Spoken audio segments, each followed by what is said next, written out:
Before I do that, I just want to show you the relevance of that texture compared to what you're seeing here. So it's a bit too small to see anything there. So if I increase the scale of this map, you can see what's happening is it's representing in 3D what this procedural map is doing. So if you have a play yourself with this new Metaball system, just try and experiment with creating different Burcon maps and playing with the different settings. So in the distance slot here, if I change some things around, now if I render, it's going to look more like this, and it's going to look a little bit more organic. Sorry, I've just got to change the scale back down.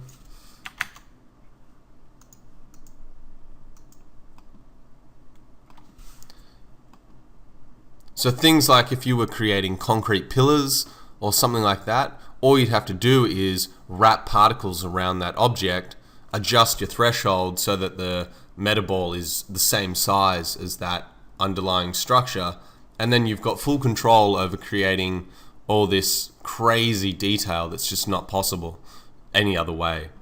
And you can see the render times aren't that bad. So I'm just going to pause again and I'll show you how this one looks.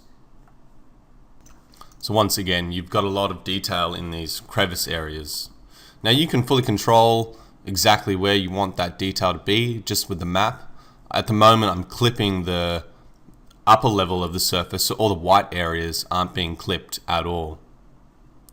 So another thing you can do is, if I cancel that, at the moment it's set to be a multiplicator, so you're multiplying in this texture into the surface, but you can invert that and you can make it additive. So if I re-render again,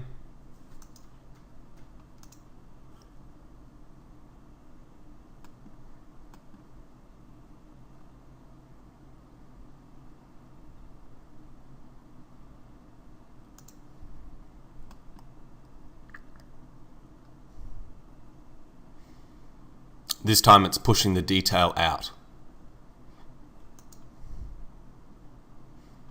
And it's just less noticeable because it's already pushed out quite heavily.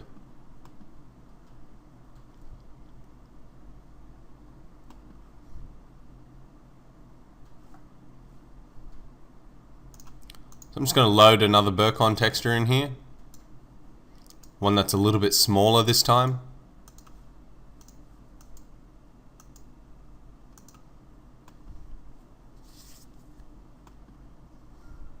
And I'll just let this render for you. So with a much smaller map, you can start to see just how crazy detailed you can go here. And remember, this isn't a bump map, it's not displacement, this is actual raw geometry. So this is all generated at render time. And I can't even tell you how high poly this mesh would be, but it's huge and it's just rendering really fast. So even though it's relatively new and I haven't had enough time to figure out how to use it on an actual personal project or something like that, I will be incorporating this into the finale episode of the course, where I haven't really mentioned anything about that, but the whole point of the course has kind of been trying to focus on all the things that I need and I require on production jobs, and then to tie all that together into one big job for the final lesson and show you how to organize and sit everything in the scene in a way that's efficient and in a way that's easy to understand what's going on. So on a lot of those personal jobs I've done and on a lot of the main jobs I've done, there's quite a few different little tricks and techniques I've been using that I'm slowly going to incorporate into the up and coming lessons. All up, I think there's going to be about 12 to 13 lessons, just depending on how many parts are in the next ones. But getting back on point, on top of all this, these are just using standard Burcon maps, but you'll remember when we were working in Burcon before, I started using distortion. Now that's when you can get some really interesting and organic effects happening. So if I load this last Burcon noise map in, you'll see that you can get a little bit more crazy with the result.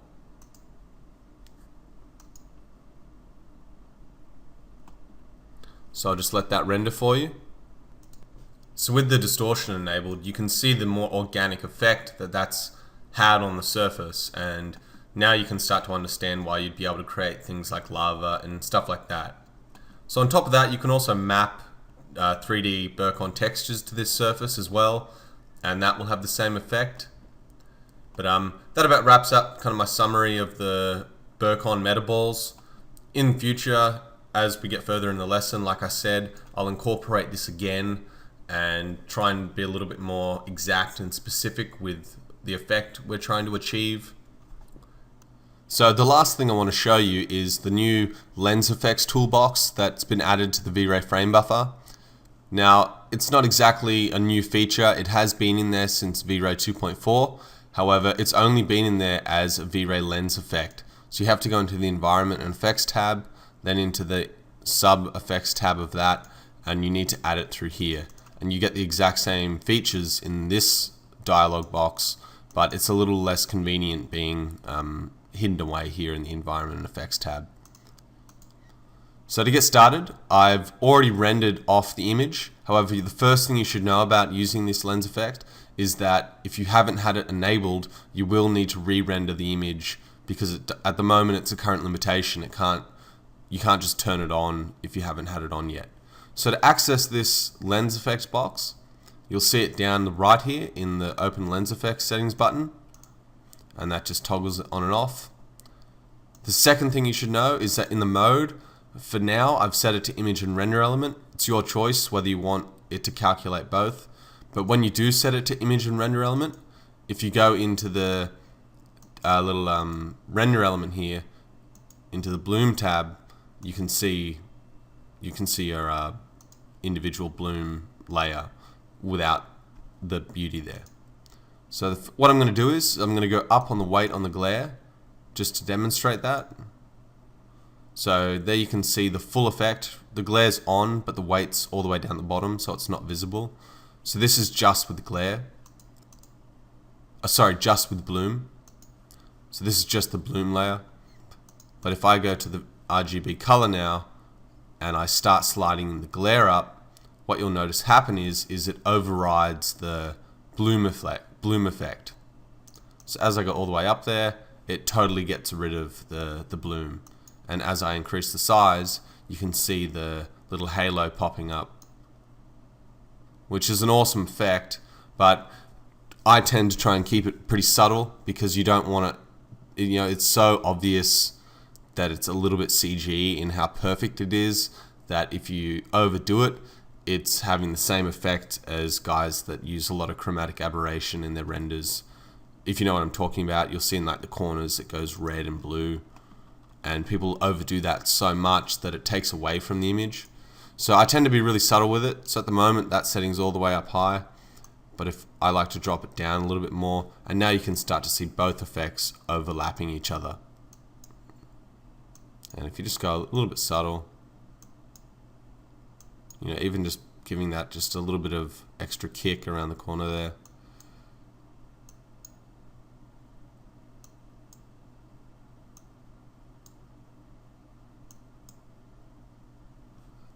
And there you can see if we turn them off, it's just a subtle effect, but there the highlight's so perfect.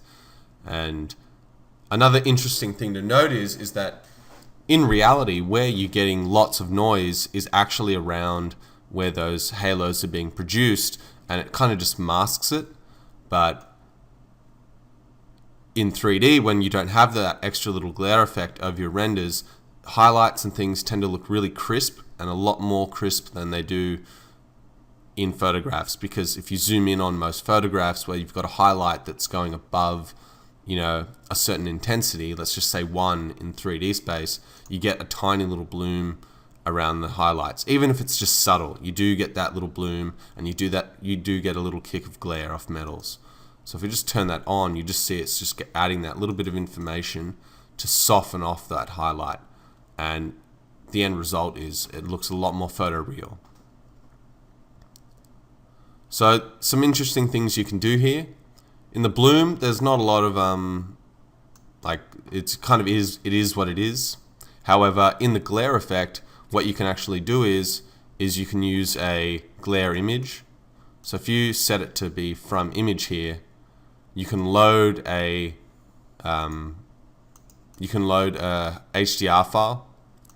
So V-Ray actually gives you a tool to create that, and I've got it up here. It's called the V-Ray Lens Effects Filter Generator. I'll explain how that roughly works in a second. You can play with it yourself and figure it out. It's very simple and straightforward, but basically what this little tool does is it's generating the EXR used here. So you can see by default, if we use from the camera, it's just creating like a little ping with 6 rays on it, and the only way to change that would be to go into the V-Ray camera and change those settings. However, in the V-Ray Lens Effects filter tool, you can see here that you can have as many rays as you want on the pinging highlight, and you can get a little bit more natural and varied highlights using this tool. So you can access this tool by going into the Start menu. If you go to Chaos Group and the V-Ray Advanced, and if you go to Tools, you'll see Filter Generator Tool, and that just opens this up. So let me just quickly generate a little image here that we're going to use as the new diffraction image. Sorry.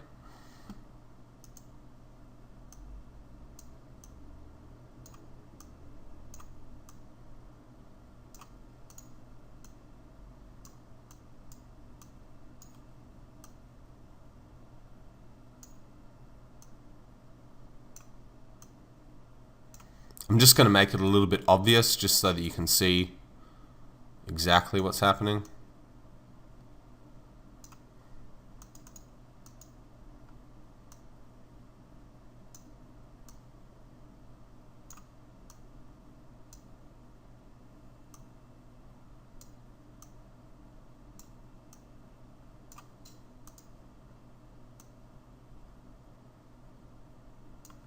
Alright, so I'm just going to save that out, and you just export the EXR, just go OK.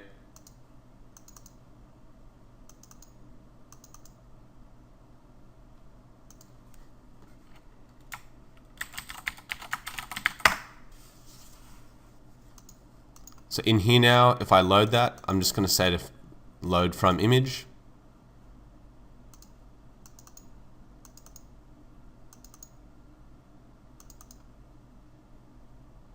And now you can see it's using the image from the filter generator tool that we just made, and that looks a little bit more realistic. You can see the halo effect coming into play here, which looks pretty cool.